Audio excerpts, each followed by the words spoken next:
exploratrices et bienvenue pour cette première vidéo de ce grand thème qui va nous occuper pendant les prochaines semaines. Donc je vous le rappelle, il y a 7 grands thèmes et on commence par le premier thème, habiter son être, qui est relié au Muladhara chakra, le chakra racine, d'accord ? Dans cette vidéo, je vais simplement vous parler de toutes les généralités liées à ce thème, à ce chakra, comme une forme d'introduction pour savoir finalement ce que vous allez trouver, parce que l'idée, je le rappelle, c'est que je vais poser plein de vidéos qui vont se suffire à elles-mêmes, c'est-à-dire que finalement il n'y aura pas forcément d'ordre, même si ces grands thèmes eux ont un ordre puisqu'on remonte les chakras et puis on va en parler là. Le premier chakra finalement c'est comme des fondations et sans nos fondations c'est difficile de construire des choses sur rien, ou alors ça a tendance à être fragile et à s'effondrer. Donc il y a une logique, mais à l'intérieur de ce thème finalement il y aura plein de propositions pour que vous puissiez choisir des focus précis.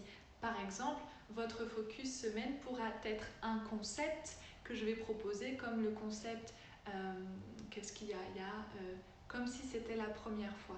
Ce concept de vivre et d'apprécier ce qu'on a comme si c'était la première fois, de venir habiter son corps pour la première fois. Ça peut être un thème pour vous. Ou je vais vous parler des pieds, parce qu'on va voir dans cette vidéo à quelle partie du corps est relié ce chakra racine. Et donc votre focus semaine, ça peut être de penser à vos pieds le plus possible toute la semaine, vous sentir relié à vos pieds, les remercier, les masser. Ça peut être vos pieds, votre focus semaine. Ça peut être faire un exercice qui est proposé. Donc il va y avoir plein d'exercices, il va y avoir des vidéos de yoga, des vidéos de qigong, des vidéos de danse, des exercices de neurosciences, de plein de choses qui sont liées à ce thème. Tout ça pour vous dire que vous pouvez intuitivement, instinctivement regarder les titres et aller faire ça et le choisir comme focus semaine. Vous pouvez aussi regarder toutes les vidéos et de là en tirer quelque chose qui vous parle le plus et faire un focus semaine. Un focus semaine, ça peut aussi être simplement une phrase, parce qu'il y a aussi toutes les affirmations liées à ce chakra, mais vous pouvez en créer plein, je vous donne que des idées, et vous pouvez choisir de vous répéter une affirmation. Je veux que les focus semaines soient quand même très précis et restreints pour pas que vous ayez trop de choses. Regarder plein de vidéos, c'est quelque chose, mais décider de mettre votre énergie sur une petite chose, c'est ça qui fait la différence. Le faire au moins pendant 7 jours, et même plus si vous sentez que vous avez besoin. C'est vraiment ça qui va vous aider petit à petit à construire et à équilibrer finalement tous ces centres d'énergie et à vous équilibrer vous-même dans tous les aspects de votre humanité et de votre divinité. Bref, donc j'espère que vous avez compris. Si vous avez des questions, je suis là. Maintenant, voici les généralités liées à ce chakra racine. C'est intéressant de les connaître. Ce chakra racine est lié aux pieds, aux jambes et à la base de notre colonne vertébrale, mais en dessous du plancher pelvien, d'accord ? Ce chakra se situe vraiment en dessous de la colonne vertébrale, tout en bas, et il est relié aux jambes et aux pieds, d'accord ? Il est associé à la terre, d'accord ? La terre qui a cette qualité d'être dense, d'être lourde, à la matière, d'accord ? La terre nous montre aussi les qualités d'accueil, de sécurité, de structure, de base. C'est vraiment cette base solide sur laquelle on peut s'appuyer. Elle a une qualité maternante qui ne fait pas la différence finalement entre rien ni personne, qui accueille, qui est accueillante, d'accord ? Il y a cette idée d'énergie qui descend. Donc on va le voir, il y aura des exercices classiques d'ancrage, d'imaginer des racines, tout ça. Vous pouvez passer si vous avez l'habitude, parce qu'on va aller bien plus loin que ça. Mais c'est toujours intéressant, si vous voulez le faire au moins une fois cette année, de toujours vous balader avec vos racines dans la terre. C'est rigolo de le faire, de vivre votre vie tout en vous imaginant enraciné jusqu'au centre de la terre, d'accord ? Eh bien, c'est vrai que ça apporte quelque chose, parce que je le rappelle, là où va votre énergie, votre attention, votre énergie va, et vous venez amener du coup de l'attention dans cette reliance par rapport à la terre, par rapport à la matière, par rapport à votre ancrage, à votre présence, d'accord ? Donc c'est intéressant. La terre est notre corps. Donc vraiment, on va parler dans ces thèmes-là de notre corps, de notre maison, de la terre et de notre capacité à habiter cette matière, à habiter cette terre, à habiter ce corps. Le corps et la terre finalement sont la même chose. Il y a la même pulsation en nous que dans les fleurs, que dans les arbres, que dans la nature. Donc il y a vraiment ces notions-là qui vont être importantes. Est-ce que vous êtes assez nourri, par exemple, par la nature? Donc dans la vidéo suivante, vous avez des questions à vous poser pour voir finalement si votre chakra est équilibré, juste pour planter le décor et poser des réflexions. Voilà, je regarde. Donc je vous l'ai déjà dit, mais habiter son être, c'est habiter son corps, c'est aussi habiter sa lignée, habiter sa famille, d'accord? Donc on va beaucoup parler de lignée aussi dans certaines vidéos, je vais vous donner des exercices concrets, ça va être très intéressant. Et puis il y a cette notion de prospérité. Est-ce que quelle est ma relation avec l'argent? Est-ce que je me sens en sécurité dans ce monde matériel? Est-ce que finalement je suis dans cette prospérité matérielle, c'est-à-dire que j'ai tout ce dont j'ai besoin? Et finalement, quand on regarde bien, on pourrait imaginer que quand on est dans le chakra en bas, on est dans les niveaux de conscience en bas, mais non. Quand on est équilibré au Muladhara Chakra, on est déjà au niveau du courage, puisqu'on est capable de survenir à nos besoins et à ceux des autres. On est vraiment ancré, donc on a cette présence et cette force. Alors que quand on est majoritairement dans les niveaux du bas, on n'est pas en sécurité, on est en mode survie, il faut que je fasse ça, il faut que j'ai ça pour me sentir en sécurité. Et on va le voir dans une des vidéos aussi, justement, la sécurité intérieure et extérieure, où j'en suis par rapport à ça.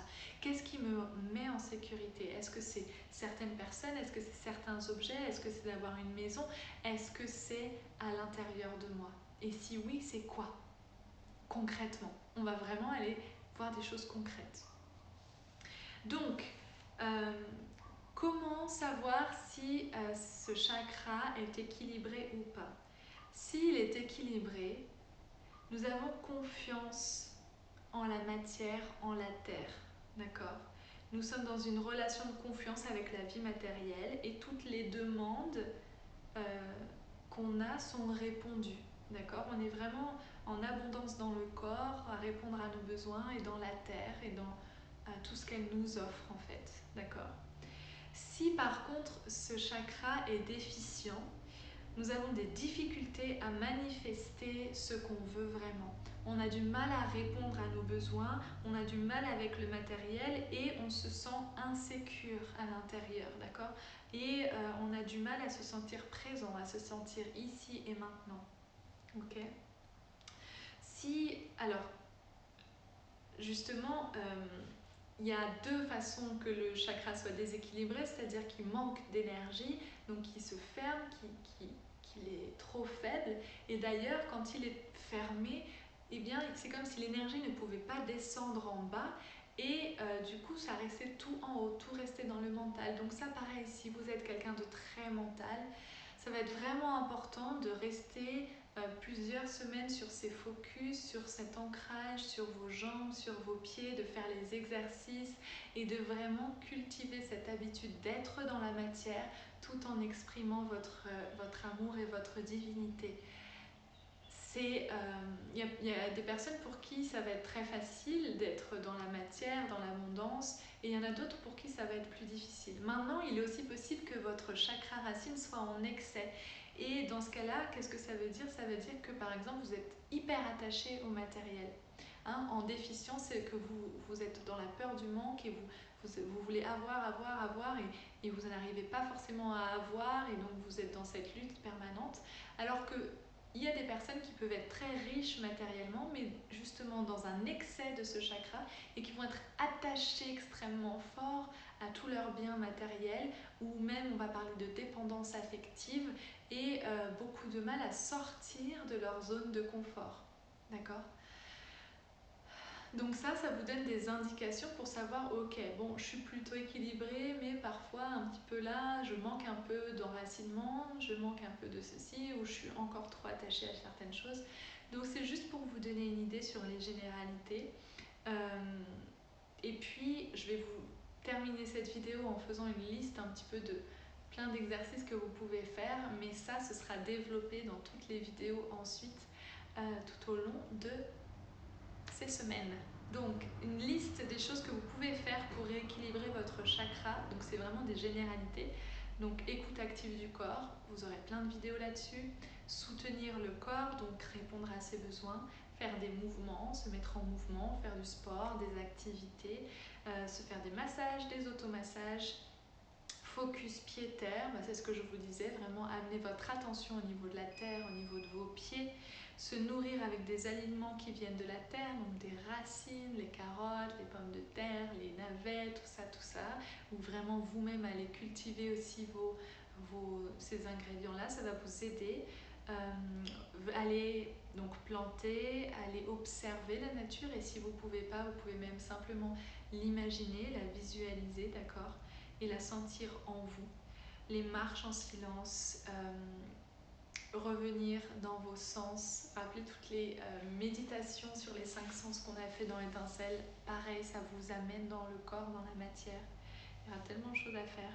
Prendre soin de votre maison aussi, vraiment venir considérer votre corps, votre maison et la terre comme un endroit sacré, comme un temple, votre temple, de vous sentir bien dans votre corps. C'est ça l'objectif à la fin de ces semaines, que vous vous sentiez vraiment bien dans votre corps, en amour avec lui, dans une forme de coéquipière, et puis que vous soyez bien chez vous, ou que vous soyez finalement, que vous réussissiez à créer ce temple, cet espace où il fait bon vivre, quoi, que vous preniez soin de votre maison. Ça montre aussi cette qualité de présence. Ça ne veut pas dire justement être dans l'excès et que ce soit toujours propre, etc. Mais trouver cette justesse. Quand vous rentrez, vous êtes bien. Waouh, c'est agréable d'être chez moi. C'est agréable d'habiter mon corps. C'est agréable d'habiter la terre. Namasté.